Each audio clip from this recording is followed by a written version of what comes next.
Cześć! Witam Was w drugim odcinku Kwadrans na podatki na kanale Studia Gesell Tax. Ja nazywam się Dominika Ramirez-Wołkiewicz i dzisiaj opowiem o podstawie podatków dochodowych. Chodzi o różnicę między przychodem a dochodem. Zrozumienie różnicy między nimi jest kluczowe dla każdego podatnika. Będziesz już wiedzieć, dlaczego na rękę otrzymujesz mniej niż na umowie.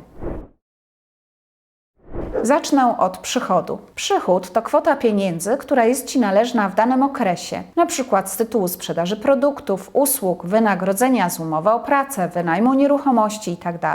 Wyobraź sobie, że prowadzisz sklep spożywczy. Twoim przychodem są pieniądze, które otrzymujesz za sprzedane produkty żywnościowe od klientów. Warto również wspomnieć o przychodach, które nie są opodatkowane podatkiem dochodowym. Tego rodzaju przychody zawsze są ściśle określone w przepisach podatkowych i często są uzależnione od spełnienia konkretnych warunków.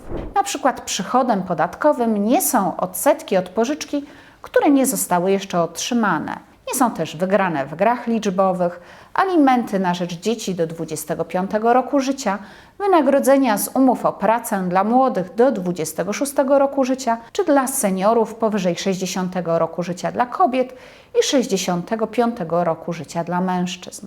Pamiętaj, przychody, które nie są opodatkowane, należą do rzadkości i zawsze warto sprawdzić, czy w danym przypadku należne lub otrzymane pieniądze są czy nie są opodatkowane podatkiem dochodowym. Najlepiej sprawdzić to z osobą, która zajmuje się podatkami.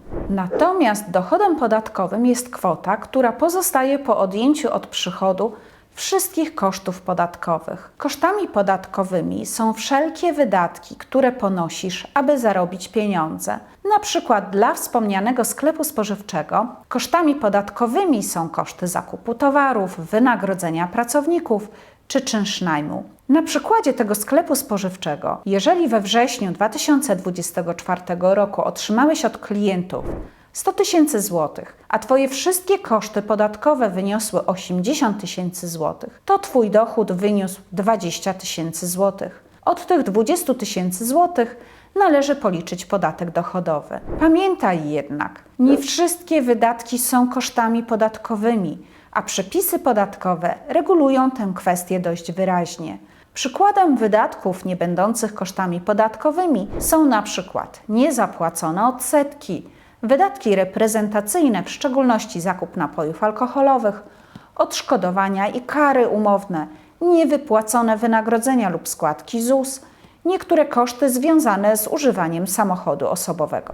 Warto podkreślić, że w zależności od źródła przychodu wysokość kosztów może być limitowana. I tak dla umów o pracę koszty podatkowe pracownika wynoszą 250 zł miesięcznie, 3000 zł rocznie, a maksymalnie 5400 zł rocznie w przypadku zatrudnienia w kilku firmach. Dla umów zlecenia koszty wynoszą 20% przychodów, dla niektórych umów o dzieło 50% przychodów.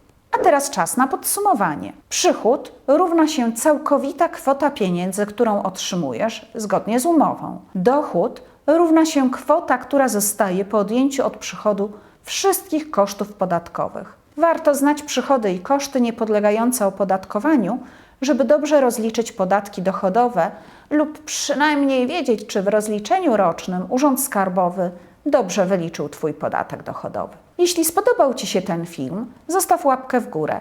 Daj znać, jaki temat poruszyć w kolejnym odcinku. Jaki sposób opodatkowania wybrać?